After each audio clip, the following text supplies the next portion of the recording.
looking, throwing in the end zone. Montana, touchdown, John Taylor. Young to the air, Young to Jerry Rice, touchdown San Francisco. Young stumbles on the way back and fires up the middle. Pass is caught by Owens. Hello, everyone, and welcome to this episode of the 49ers Plus podcast. I'm your host, Al Moriello, and this is your source for the most objective 49ers discussion and analysis, plus timely and entertaining sports and pop culture topics. And today, we're going to recap the 49ers' 30-12 victory over the New York Giants. We're going to be giving team stats, individual stats, overall thoughts on the game, discuss Brock's quote-unquote off game. If you believe the fans on social media, we're going to talk the running back rotation, the D-line, Talanoa Hufanga, Dre Greenlaw, special teams, and just a bottom-line summary. In the plus section, we're going to be talking about the social media posting that goes on constantly during the game, why I think it's ridiculous. Ahsoka episode 6 dropped this past Tuesday. I have some thoughts on that, and week 3 picks in the NFL, trying to keep my record above 500. But like always, it starts with the 49ers, so let's get right into it. Let's talk Niners. So the 49ers come alive in the second quarter and second half and defeat the Giants 30-12. Statistically, you would think that this is a game that the 49ers would have won by more than 18 points. But let's go through the stats. Overall yards, 441 for the Niners, 150 for the Giants, almost 3-1. First downs, 26-10, 2.5-1. Time of possession, plus 18 minutes and 20 seconds for San Francisco. Turnovers, 1 for the Giants, none for the 49ers. At quarterback, Brock Purdy went 25 of 37, 310 yards, 2 touchdowns, no interceptions. He did take 2 sacks. Daniel Jones for the Giants, 22 of 32, 137 yards, no touchdowns, and 1 costly interception. Running the ball, Christian McCaffrey, 18 for 85 and a touchdown. Eli Mitchell finally gets involved, 11 for 42. Jordan Mason, 3 for 11. As a team, they ran it 39 times for 141 yards and 1 touchdown. Matt Breida for the Giants led the way, 4 for 17 and 1 touchdown. As a team, only ran the ball 11 times for 29 yards and 1 touchdown. Receiving, Deebo, 6 for 129 and a touch. Kittle, 7 for 90. McCaffrey, 5 for 34. For the Giants, Darius Slayton, 3 for 32. Gary Brightwell at running back, 2 for 31. And Paris Campbell, 6 for 24. So my overall thoughts on the game, San Francisco got off to a slow start, right? You know, we saw it, even though third straight game where their opening drive resulted in points. Now, it wasn't a touchdown. The Giants did stiffen and were sending more blitzes that first drive once San Francisco got into the red zone, but they held on for a field goal attempt, and Moody is still perfect on the year to go up 3-0. Giants come right back with their drive, kick a field goal to tie it up. But in the first half total, the Niners only allowed 6 points, and one was another end of half field goal where the Giants, I know the Niners, I'm sure, were playing not necessarily prevent, but the ultimate definition of bend but don't break.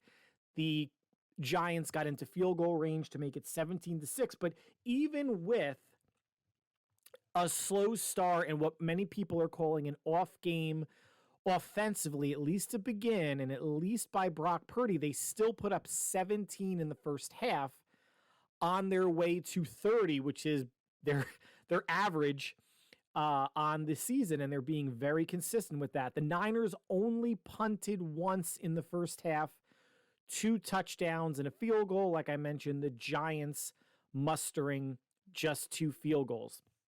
But it's a game where, you know, as we got into the third quarter, San Francisco was firmly in control, right? Statistically, time of possession, even just the feel of the game. but the Giants were hanging around. This was a game where the Niners did not put the Giants away until the fourth quarter. And I was watching the game with my older son and just, said to him, you can't let a team hang around, even if it's a team like the Giants that are undermanned, missing 2 linemen, missing Saquon Barkley, missing a DN/rush linebacker, having youth in the secondary that the 49ers were trying to exploit. It was 17-6, and to start the second half, I don't know if it was the Giants' first or second drive, but they score to make it 17-12, go for 2, don't get it. So it was around a 1-score game. Yes, the Niners had it 17-3, 17-6, but it was no more than a 2-score game essentially through the third quarter. And there were times where it was getting a little bit dicey when the Niners were backed up inside their 10 for a drive. You don't want a sack, a strip sack, a fumble, a touchdown, an interception, anything like that to give the Giants life, right? Like I was talking week 1, even though the Niners were firmly in control of the Steelers, not running the ball, Brock getting sacked by TJ Watt around midfield, even though they were up 28-7, little things that were giving the Steelers life. And when you are playing, especially at home, against a team you are clearly more talented than and is undermanned, even though the Niners were missing Ambry Thomas and Brandon Ayuk, and I'm going to get into that next, still clearly the more talented team.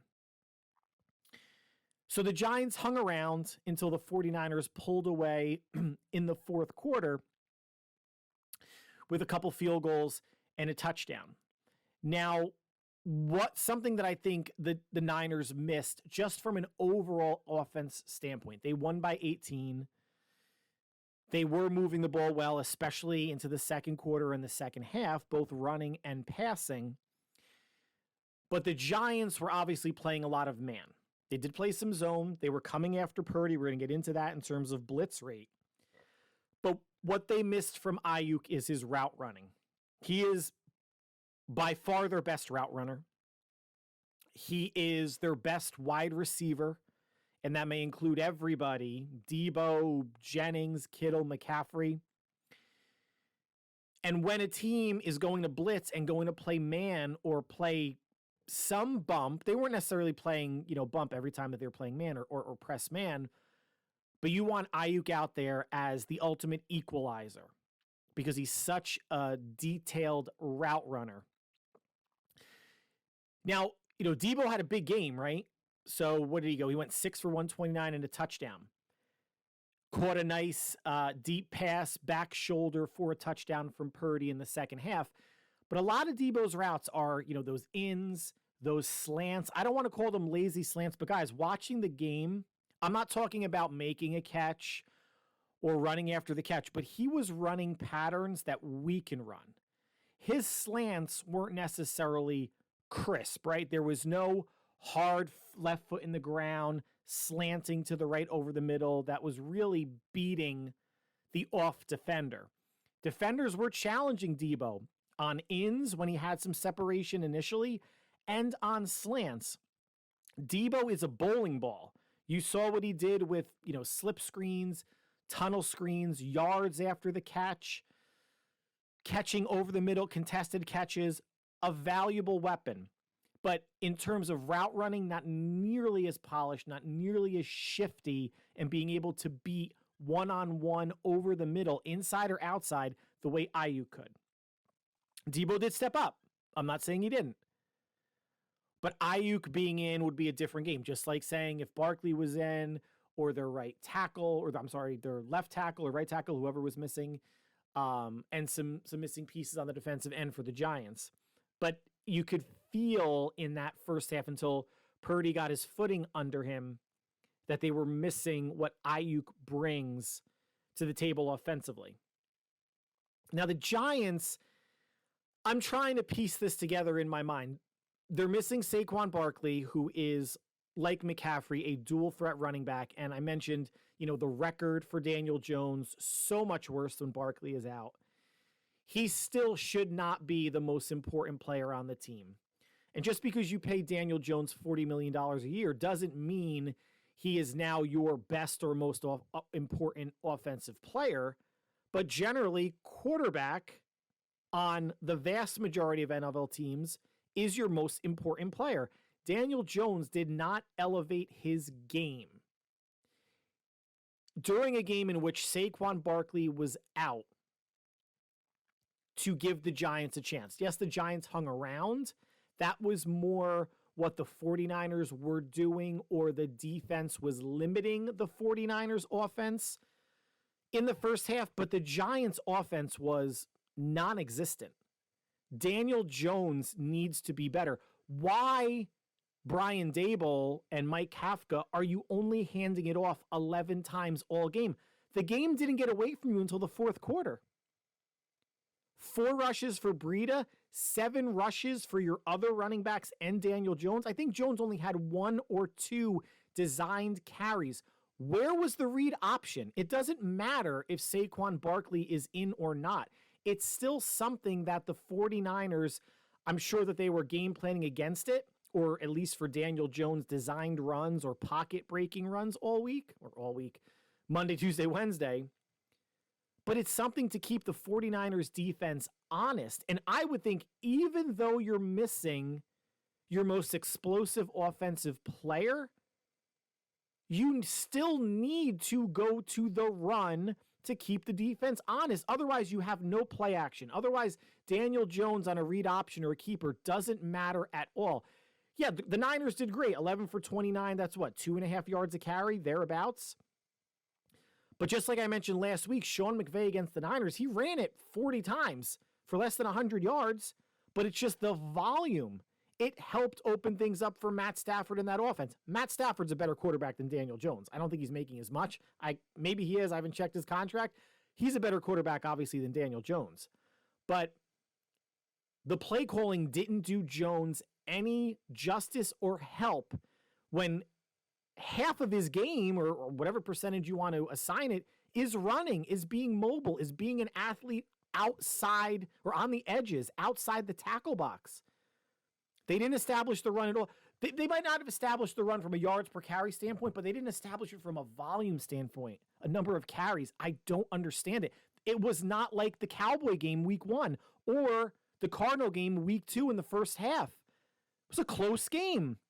1 score, 2 scores at halftime. I don't not saying the Giants would have won, but even though Barkley was out, Breida and Brightwell should have gotten 20 combined carries, at least. Take the pressure off of Jones, especially when you have 2 linemen out. Now, if you're going to turn around and say, well, they had 2 linemen out, so they really couldn't run the ball, well, then just don't even show up on the field. Your 2 linemen are out, Barkley's out. You're not going to try to run the ball. You're not going to be effective passing. Then just don't show up. Just forfeit and go home. But otherwise, you need to play this like in a way that you have all of your pieces. Otherwise, the Niners are going to tee off on the Giants, and they started to in the second half. And Nick Bosa and Fred Warner, after the game, actually made comments on, yeah, we thought we were preparing for it, early in the week. We thought there was going to be more running. We thought Daniel Jones was going to be more of a factor. And I don't think the Niners did anything schematically that took it away to the point where Daboll, Kafka, and Jones weren't even thinking about it pre-snap. And the Niners, historically, you guys heard it on the broadcast, and if you're Niner fans, you know it, they have trouble with mobile quarterbacks, right? Those are their losses last year. You heard it. Fields on the Bears, Mahomes, the Chiefs, Marcus Mariota of the Falcons. In the playoffs, Jalen Hurts, although, again, if Purdy was healthy, who knows how that game goes. The Giants didn't. I don't know what the Giants' strengths or game plan was last night at all. I really don't. Jones was getting the ball out of his hands quickly, was relatively accurate, given his stat line, 22 of 32, well over 50%. But the Giants, I think they played into the 49ers' hands if they want to use injuries as an excuse, even though Brian Daboll did not in the post-game press conference. Not a good game plan. And come the second half, after the Giants got it to 17-12, after that drive, the Giants went punt, interception, and punt. And their 3 punts were 3 and outs. So the Niners did to the Giants last night in the second half what the Giants did to the Cardinals. Remember, the Cardinals were up 20-0 at the half. The Giants scored to make it 20-7. Cardinals scored to go up 28-27, and then the Giants shut them down. So second half starts, Giants score a touchdown, just like the Cardinals did last week. Then the Niners shut them down for nothing else. Now, social media, I'm going to get into this a little bit more in the plus section.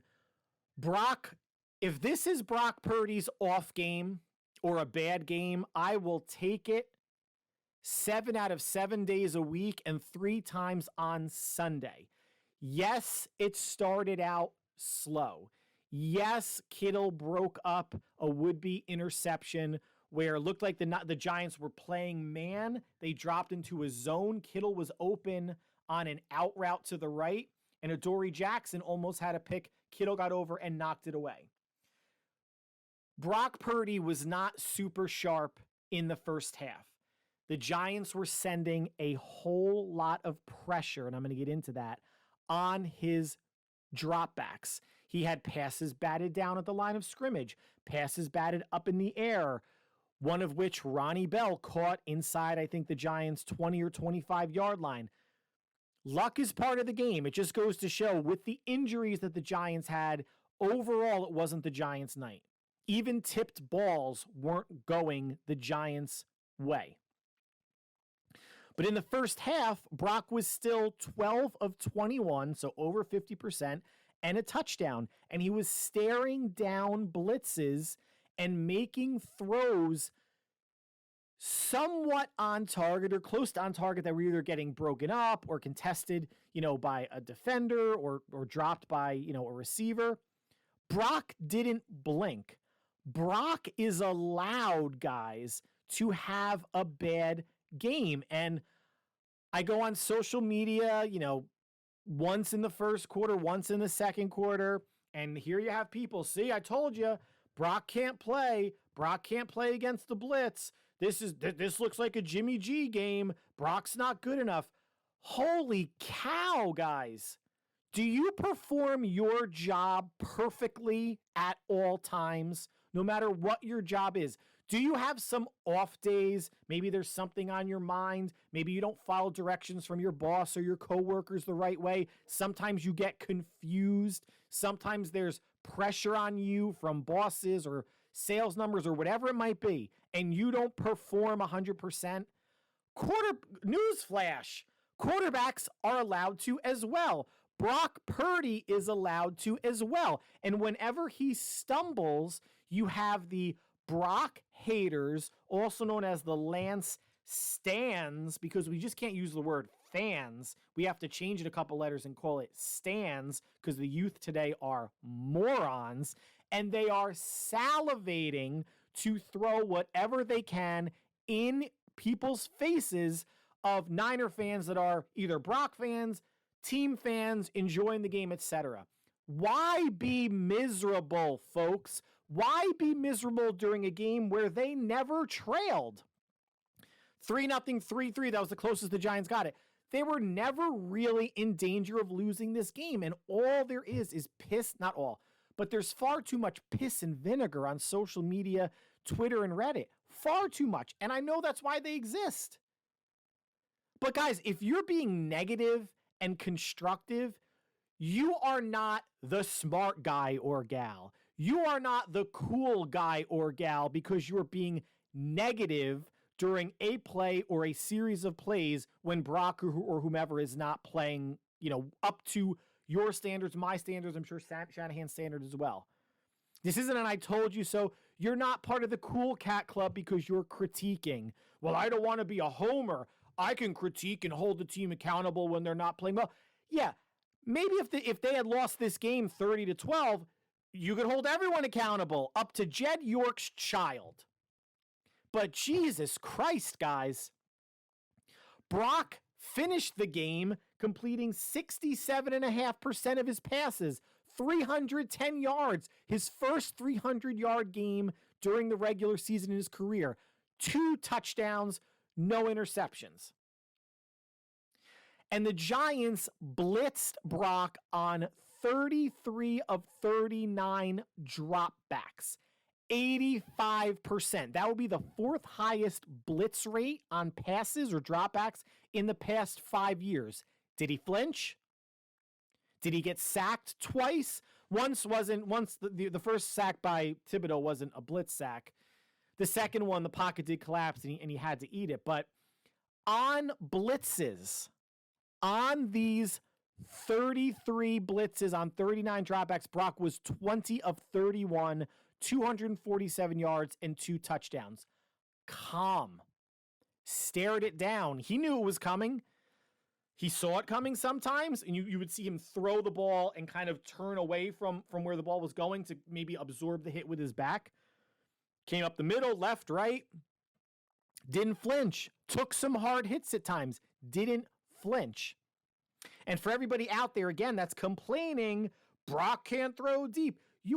Everybody has stuff to work on in life, right? Who could be a better coworker, a better friend, a better spouse, a better parent, better at video games, better at writing, better at cutting the grass, whatever. Or if you're in the Northeast, throwing down some mulch. He can have something to work on. His arm strength may never be something he can work on to get an arm like Josh Allen, of course, but deep ball accuracy, how'd you like to throw to Deebo? Down the right sideline for a touchdown, back shoulder. How'd you like to throw to McCaffrey in the second half? Left sideline, put it on McCaffrey, should have been caught. McCaffrey cradled it, and the defender for the Giants, the linebacker that had a really good game, knocked it away. So yeah, almost interception in the first half, balls getting batted down, throwing it away during pressure. I think Brock, at least this game, answered the call on a couple deep throws. Dimes, guys, right on the money. And I'm not a Niner homer. I'm not a Brock homer. I want to provide both sides. Yeah, he missed 3 last week.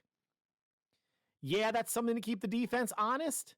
But also, too, missing Ayuk and not having someone like a Danny Gray on the field or on the roster right now, right, because he's on IR, there's no one to take the top off the defense. Deebo is a bowling ball. You know, he has strong hands. He'll fight for contested catches, but he's not a speed merchant. Jennings certainly isn't. Kittle isn't. McLeod could be, but we didn't, maybe he was sent on some go routes or posts that were covered. But this team doesn't have speed out there as much as maybe some other teams do. The Rams receivers last week were and are faster than the Niners receivers currently, especially with Ayuk and Danny Gray not on the field. But it's about yak, guys, and I'm not going to go into this again, but it's about yards after the catch. And let me just say something about arm strength. And this isn't a homer point of view. This is something maybe we don't think of. Maybe something that people are crucifying, harsh word, Brock for not having a howitzer for an arm. Here's a benefit of not having a cannon. Because you're less of a gunslinger and you're more careful and judicious with your passes. Quarterbacks that tend to have stronger arms take more chances. Believe that they could fit balls into windows they have no business throwing it to, resulting in knockdowns, interceptions, or what we saw again, I'll go back to Josh Allen last week, which were really bad decisions, but he made bad decisions on 50-plus yard bombs downfield against the Jets that got intercepted 3 times, and he should have had a 4th, but a linebacker dropped it.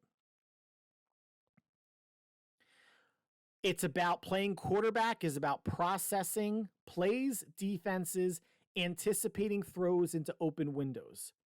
Yes, if you have a stronger arm, does the ball get there a bit quicker? Sure.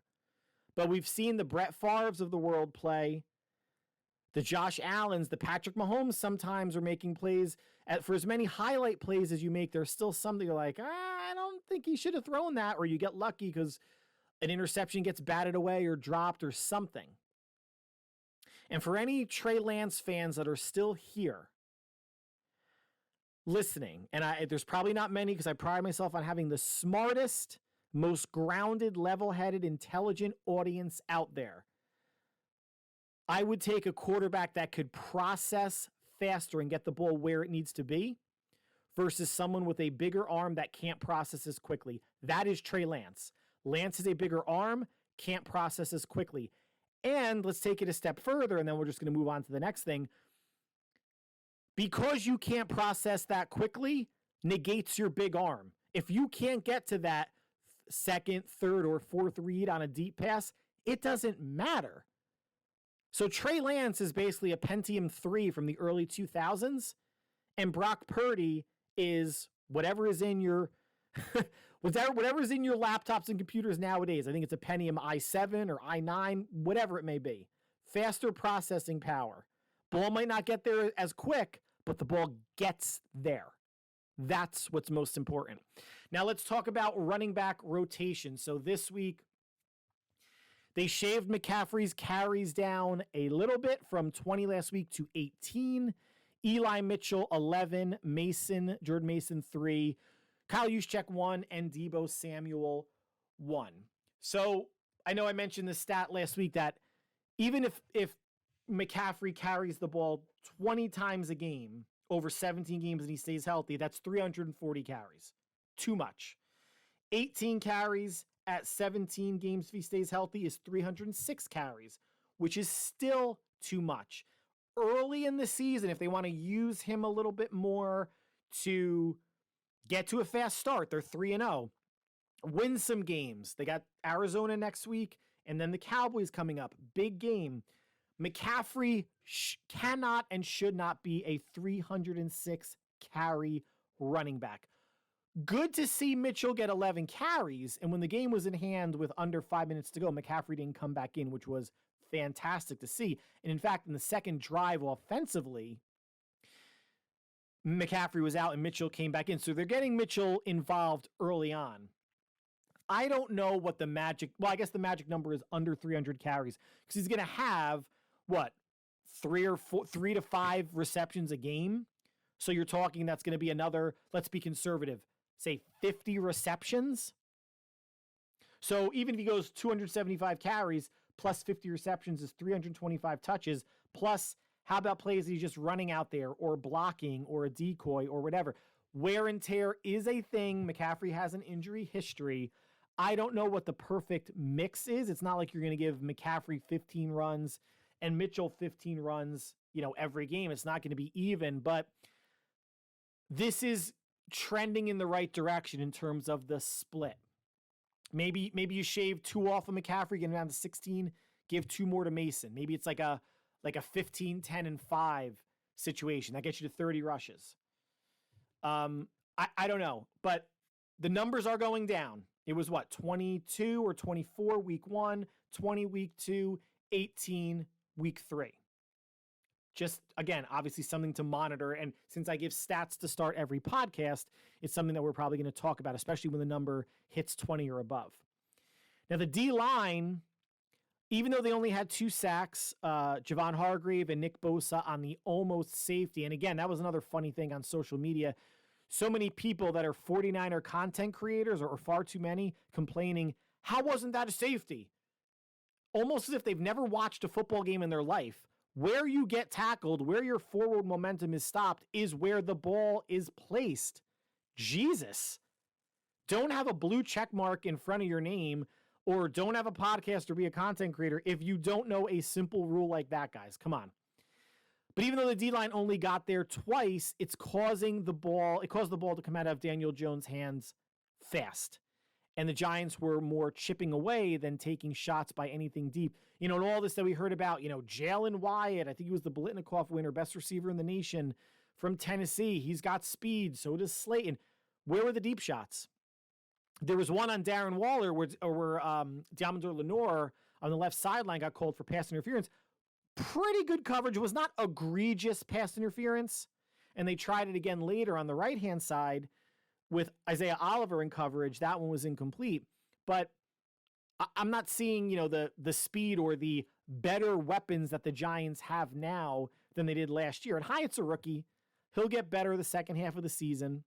But the Niners, and I'm sure a lot of it was by design, keeping everything in front of them, really made the Giants work for the 12 points they got, the 2 field goals and the touchdown with the missed 2-point conversion. So Talanoa Hufanga had an interception late in the game. Again, this is just an instance of just the ball not bouncing the Giants' way. Tipped balls, you need to find it. And the Niners found both, once on offense to Ronnie Bell, once on defense with Hufanga. Nice to see that he didn't pitch the ball this time. He just kept it and it gave the Niners possession, I think, around midfield. Dre Greenlaw. Another personal foul on a late hit on a play where Charvarius Ward, whether it was a running back or receiver, he had him wrapped up. And it looked like Charvarius Ward actually might have gotten the personal foul on that because the whistle had blown. And you can see on the replay, Ward was about to flip him, swing him to the ground, which might have gotten called for unnecessary roughness because instead of whipping him down to the ground, they just could have, he was on the sideline, man, just push him out of bounds. Greenlaw comes in, more or less torpedoes himself into the situation, hits Charvarius Ward as hard as he hit the Giants player, personal foul. Now, after the game, people are saying, oh, you could hear that the whistle the whistle didn't blow just yet. Maybe it blew right as Greenlaw was making the hit. Okay. But again, what's the fine line between being aggressive and being an asshole? You don't have to run around like a caveman hunting down his next dinner. Wrap him up. You don't have to launch yourself. Charvarius Ward had him in hand. If you want to walk over to him and hug both of them like a bro hug and just guide everyone out of bounds, great. You don't have to blow anybody up. Ball's not going anywhere, right? You're near the sidelines. Greenlaw had, I don't know, can someone talk to him? Is he, I don't want to say he's the dumbest player on the team because that might be harsh. But when it comes to dumb penalties, he's number 1. I don't know if that means he's the dumbest player on the team. Notch it down, dude. Bring the afterburners down to just fast or just go down to ludicrous speed in Spaceballs when they went to warp drive.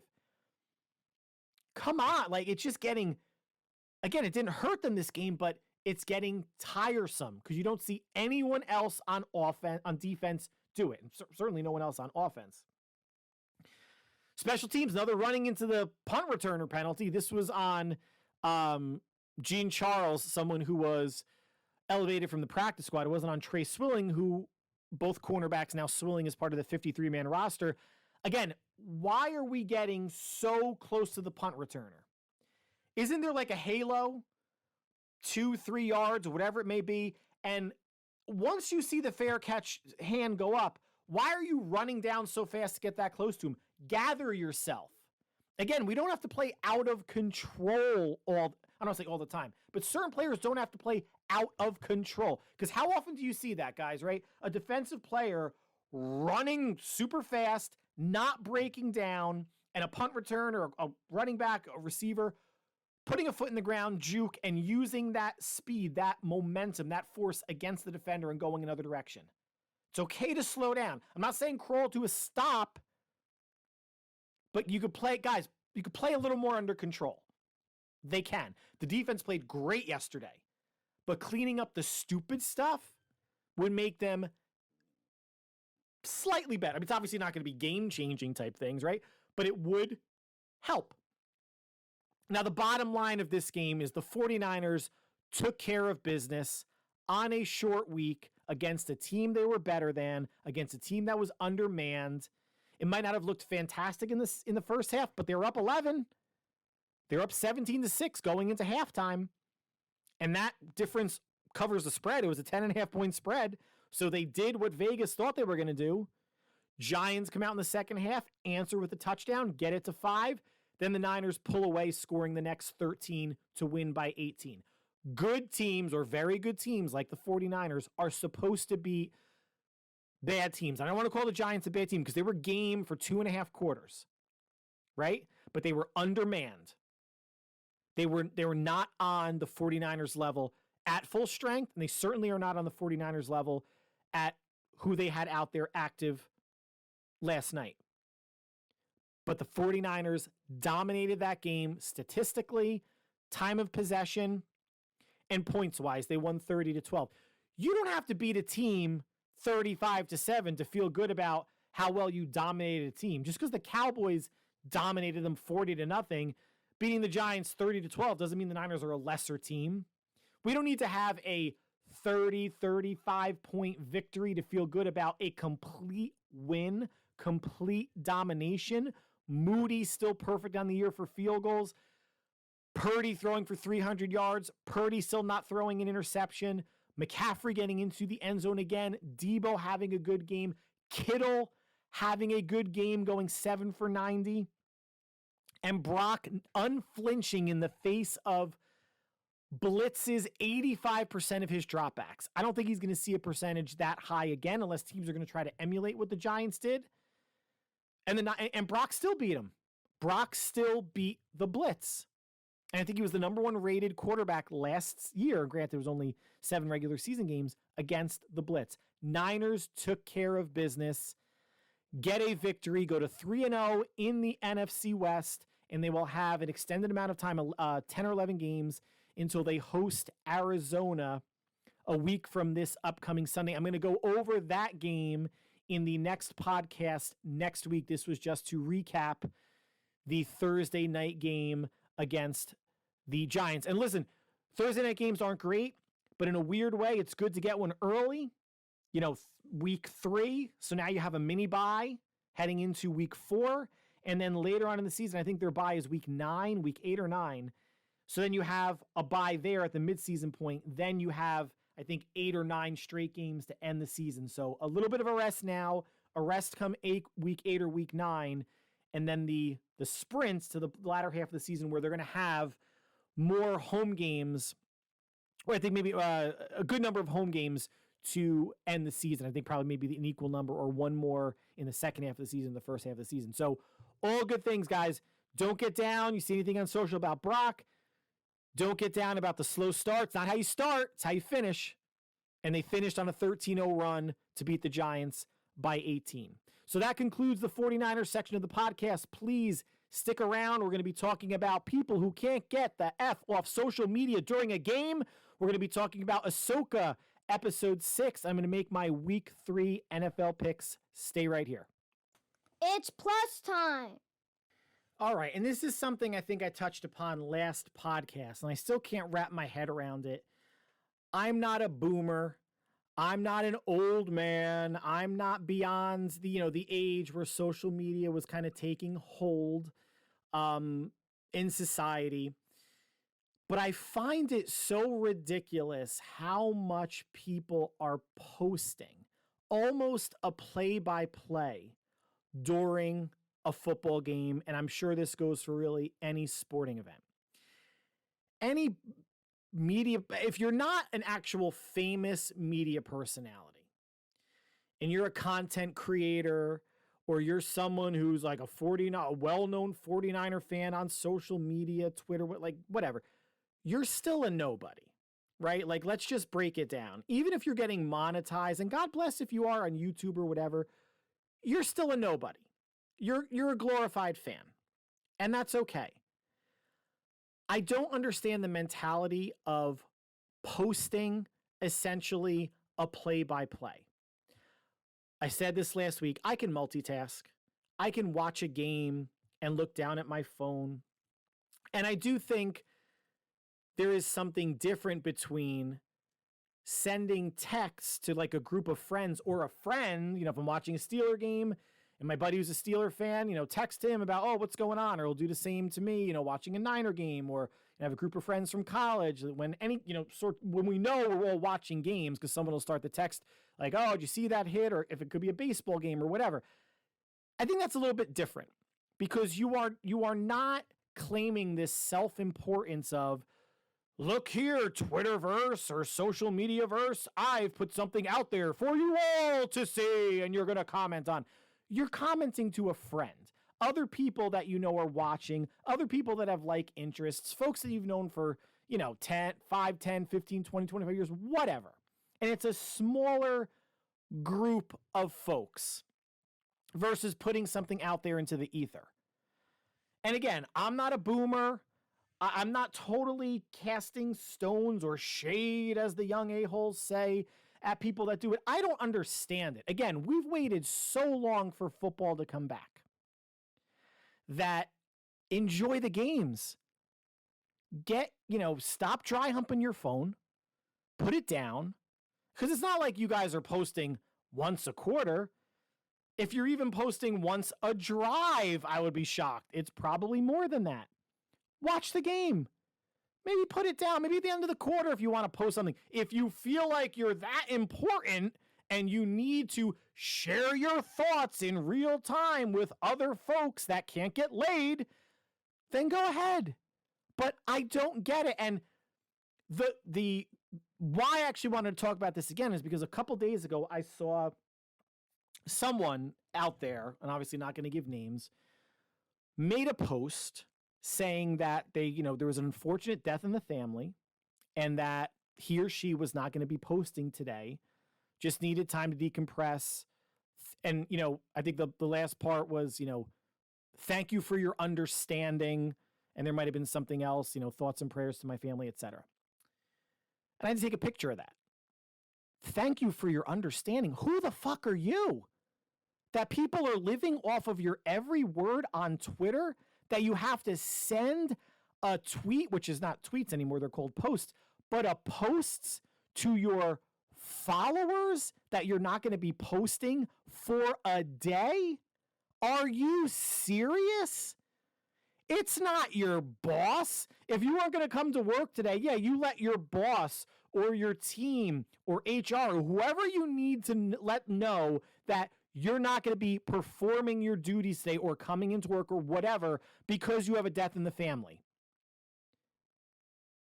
But for Twitter? And guess what happened? This jerk off was posting 3 hours later. And I think I counted like almost a dozen posts that day. A day where you had a death in the family and maybe you were at a wake or funeral or you just wanted to reflect. This is what I mean. And listen, to each their own. If I was in that situation or I don't post a lot on social media anyway. I will give you the rundown. I make one post a day and I put it on my Facebook 49ers Plus account. I put it on LinkedIn, even though I know no one cares on LinkedIn, but I see a lot of nonsense on LinkedIn, so I'll join the nonsense. I put it on Instagram, and I put it on Twitter. That's it. The same post once. And then the next day will come, and I'll do a new post about whatever I'm talking about in a podcast. That's all I have time for. That's all I care about. I know I'm not important in the grand scheme of the 49er Twitterverse or social media verse. And again, catch 22. That's why the listenership, and it's grown. And for folks that are listening now, thank you. Thank you so much. I'm going to say it now and say it at the end. Thank you so much for taking time out of your schedules because I see the numbers and I greatly appreciate it. And it shows that I'm not boring you, or maybe I am, but you still listen because, you want to listen to something while you're taking a dump. I don't know, but thank you. But I know the listenership is not as large as it could be because I don't have the desire to be making social media my life. I have a life. I have a family. I have 2 kids. There was another guy who was posting nonstop before and after his second child was born. And this guy is a troll. He doesn't know shit about shit, but he's on a quest for 1,000 subscribers. Please subscribe so I could have 1,000 subscribers. What's funny is when I go to this person's YouTube page, whenever he has videos that are just him where he's not inviting someone else on, all my videos have more views. I have like 5 subscribers on YouTube because you know what? You could have 1,000 subscribers and you could have 50 people watching your videos. It don't matter unless you're going to go home and jerk off to your YouTube profile screen of, oh, I got 1,000 subscribers. Oh, hand me the lotion. I mean, Jesus Christ. And even from a monetization standpoint, you might be making pocket change, which is, still better than nothing. You make, I don't know, $8 a month or whatever it is because you're having 1,000 subscribers. Good for you. But my God, this self-importance that people have, like the Twitterverse is gonna, or Xverse, whatever, is gonna collapse because a 49er content creator is not gonna post today. And then you feel, oh, my followers, I gotta post holy shit. I have self-deprecating sense of humor. I know I'm a nobody. I do this to have fun because I enjoy it. If anyone on the other end enjoys listening, great, and I greatly appreciate it. But my God, and I'm an only child. I should think I'm the most important thing in the world, and I don't. These people do. Unreal.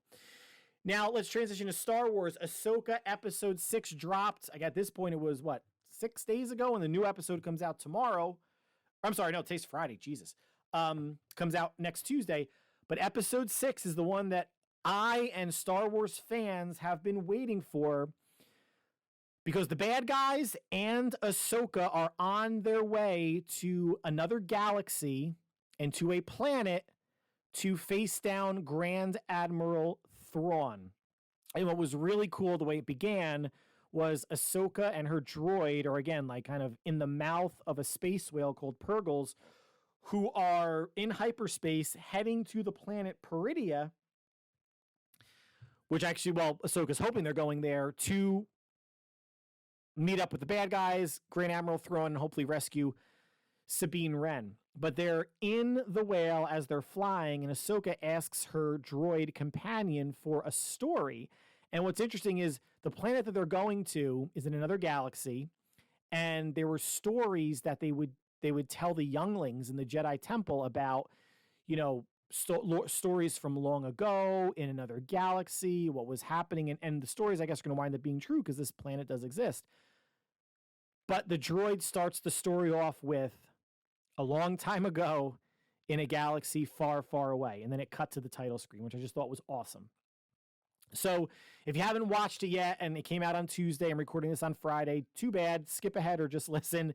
So the bad guys, Morgan Elsbeth, who is a Dathomiri witch, Balin and Shin, who are, we'll call them Dark Jedi, arrive with Sabine Wren, who went voluntarily but is a prisoner, to the planet Peridia. They land, they meet 3 Dathomiri witches, and this planet is the home planet of the Dathomiri evil force users / witches who came to the Star Wars galaxy by being the first to ride the space whales, the Purgles, from one galaxy to another. As the bad guys, we'll call them, exit from hyperspace, they see the planet and a ring around the planet, like the planet Saturn in our solar system. But the ring is consisted of the bones of dead space whales, in which Balin, says that this planet's a graveyard. These are where the space whales called Purgles migrate and come to die. Now, I was worried about this episode that they would maybe leave us on a cliffhanger or show Thrawn in the last shot, but they got right to it. Grand Admiral Thrawn is introduced in the first 10 minutes. He's played by Lars Mikkelsen, who voiced the character in the animated series Rebels. He has, I'm not sure how many, but a bunch of stormtroopers who are wearing, worn armor, dirty, combat injured or dented, detailed armor. And his lead stormtrooper, called Enoch, has a gold face. So it's not the white, nondescript face of a stormtrooper. It looks like the face of a human being, which I think was just an interesting spin on how they are adapting and surviving being out in this other galaxy for years. Grand Admiral Thrawn lets Sabine go. That was the deal that Sabine had with Balin, the Dark Jedi Master. Gives her weapons back, gives her an animal to ride to go find Ezra, because Thrawn wants Sabine to find Ezra, flush him out so Balin and Shin can follow her and kill them both. But what's hinted is that there's something on the planet that's freaking everybody out. There's something on the planet that makes the 3 Dathomiri witches want to leave.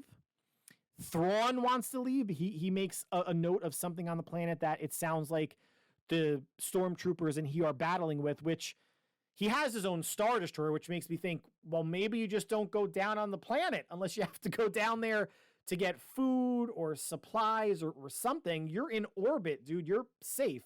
And we don't know what this thing is on the planet yet, if it could leave the atmosphere or not, but pretty safe in your Star Destroyer. It did actually make me think, though, because And I should know actually the time frame for how long Grand Admiral Thrawn has been exiled to this other universe.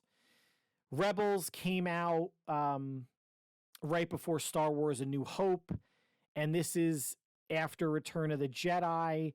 So you're talking at least a decade, if not more. There is fuel in the Star Wars galaxy, fuel for spaceships called coaxium, which was introduced in the Lando movie, but they've made mentions of like refueling and whatnot in other like original trilogy or prequel trilogy movies. If they've had a Star Destroyer out there for close to a decade without any fuel, I wonder how it's still moving.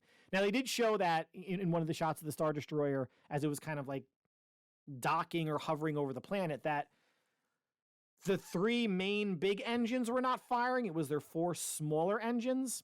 So maybe that's their way of conserving fuel. I don't know if this is ever going to come up, but it did make me wonder if, it's not like, Star Trek where you have, a warp engine, which I think can run forever. I think there's actual gasoline type stuff in the Star Wars universe that ships need. So curious, there's only 2 episodes left if they're going to address it. If not, no big deal, but just something that popped to my geek brain. But that evil or that thing that's on the planet is something that Balin he can feel it. He wants to investigate and figure out what it is, and it seems like Thrawn and the Dathomiri want no part of it, and they just want to get back to their get back to the actual Star Wars galaxy. Now, Balin has a lot of time with his apprentice Shin, and he's reminiscing about his time in the Jedi Order.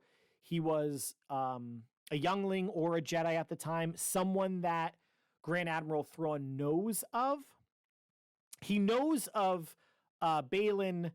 He knows of Balin, but I'm not sure if he knows of Ahsoka as of this point, or if he knew of her in the Rebels cartoon show. I can't recall. But Balin's reminiscing about the Jedi Order, and he's, what kind of Luke and Anakin and Palpatine kind of have said before, just in a different way, but he sees things as cycles, that the New Republic falls, the Old Republic falls, the Empire rises. The Empire falls, now it's the New Republic. And then obviously in the sequel trilogy, the New Republic falls to the First Order, but then the good guys kind of win in the end, although there's a fleet of Star Destroyers above Exegol that if they could find their way out, that's going to be a problem for everybody. It's just a terrible end to that trilogy. But he calls the cycles inevitable, but he also says he wants to end them. And he thinks that he can maybe, in a way, leverage what's on this planet to end this cycle of war and not necessarily bring peace to the galaxy, but just bring equilibrium. And his apprentice, Shin, says, but Master, don't we want to be in power? And Balin's response, and Ray Stevenson is just playing such a great part. It's sad on a lot of levels that he passed away. And I'm not sure where they're going to leave this character.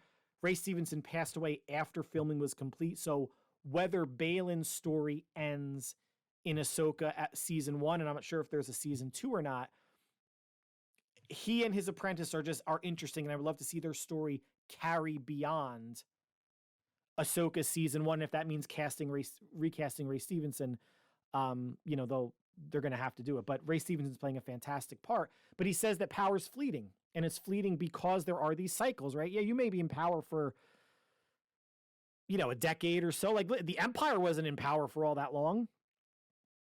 What, 18 years, however old Luke Skywalker is or was at Return of the Jedi. The New Republic, they're about the same, or maybe a little less, before the First Order kind of started kicking its ass.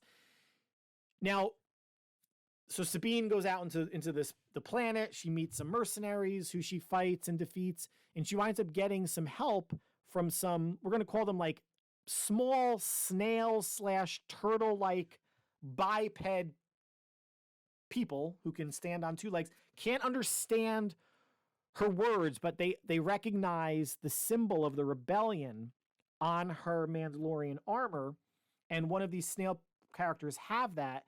They lead her back to their village, and Ezra is there, who looks like a Moses, Jesus type character. When he's wearing fabrics, he's got a beard, long hair. And then the episode, soon after comes to a conclusion. So 2 more episodes to go. There's a lot to wrap up.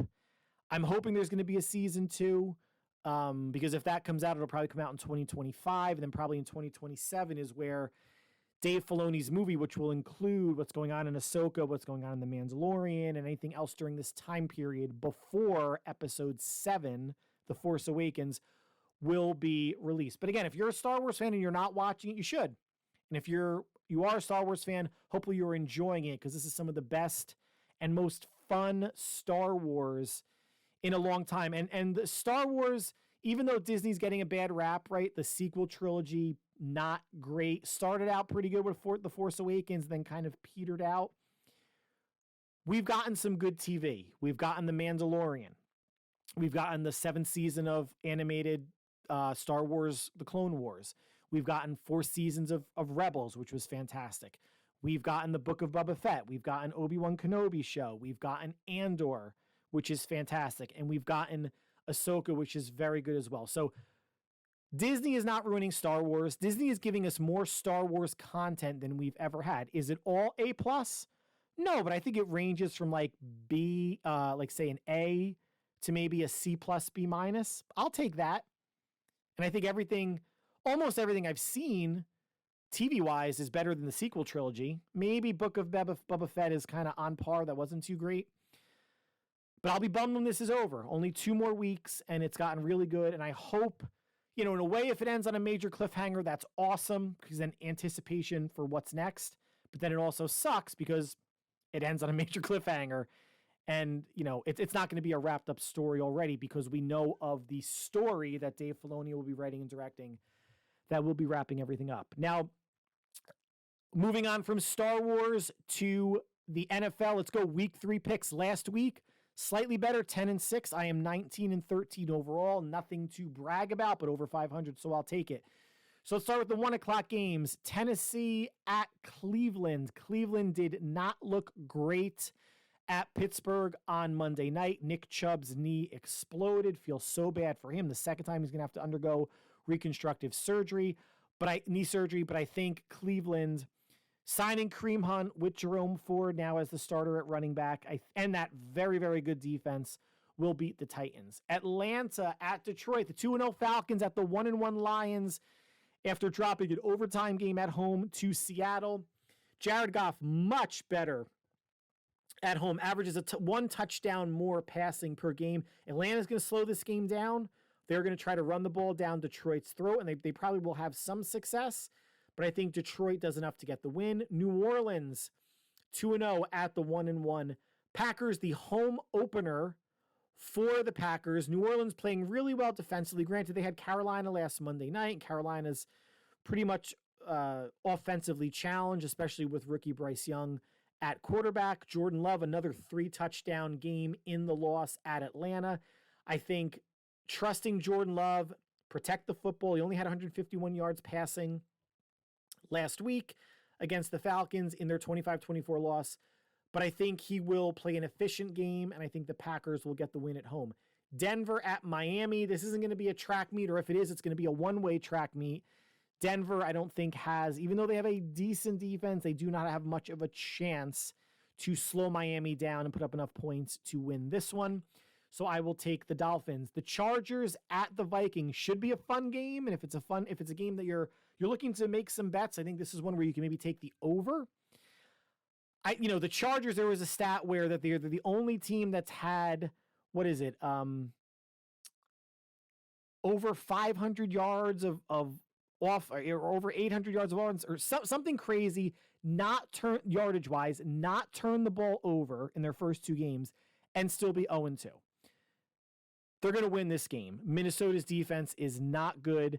Minnesota will score points. Cousins will throw for 300+, so will Herbert. I'm not sure if Austin Eckler is going to play this game, although their backup running back Palmer did have a good game. I will take the Chargers to do a bit more offensively at Minnesota to get a win.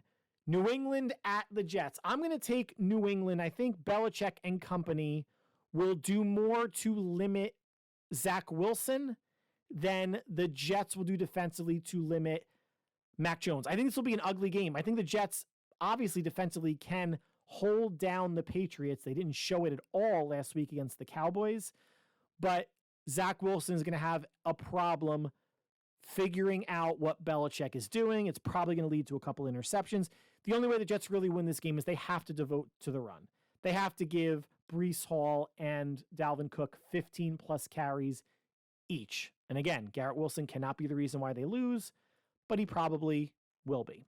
Buffalo at Washington. The Commanders are a surprising 2-0 after a comeback win at Denver last week.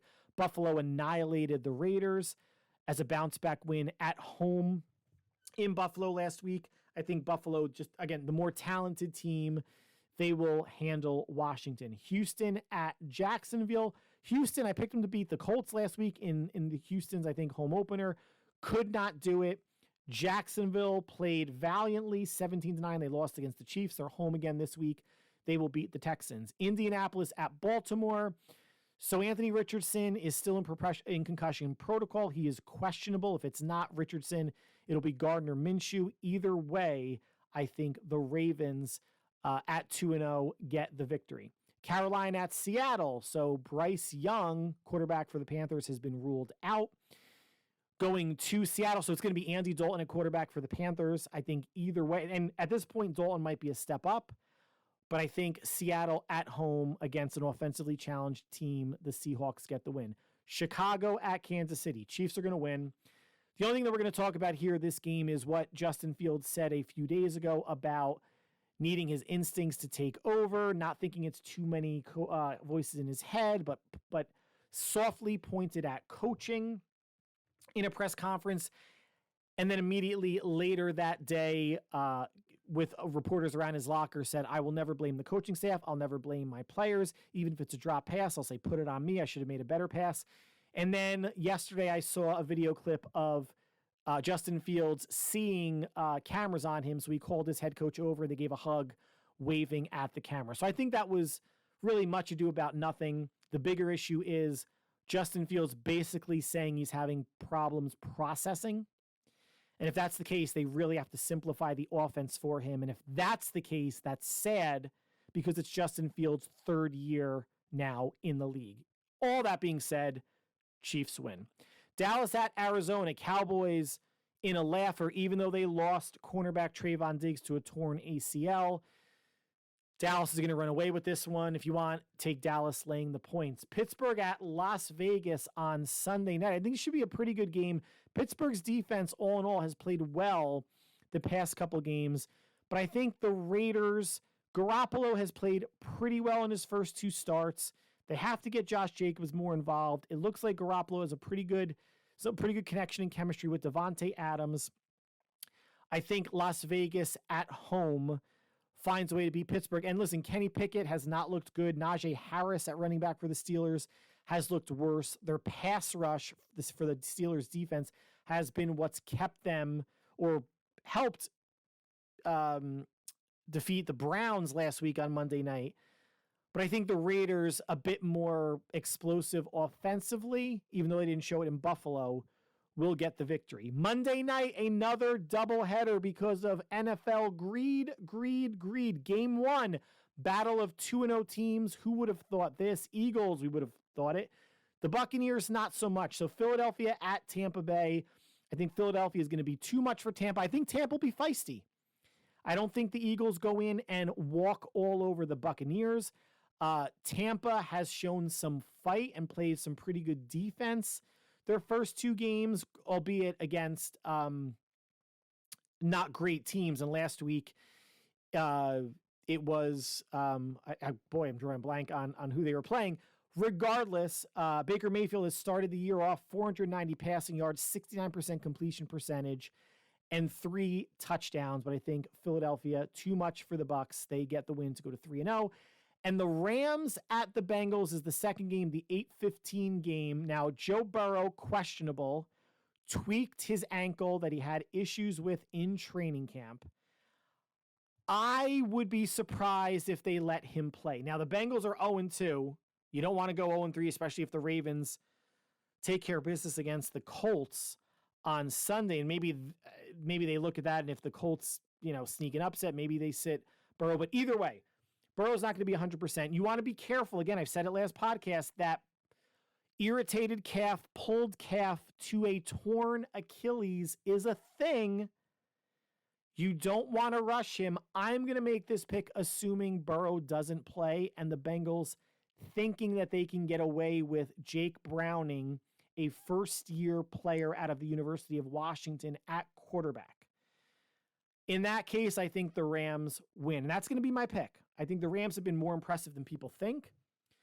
Burrow is going to be limited. They've played pretty well defensively and offensively. They traded Cam Akers to the Vikings earlier in the week. So it's going to, so Akers isn't going to be part of the team anymore, but they're still going to, commit to the run.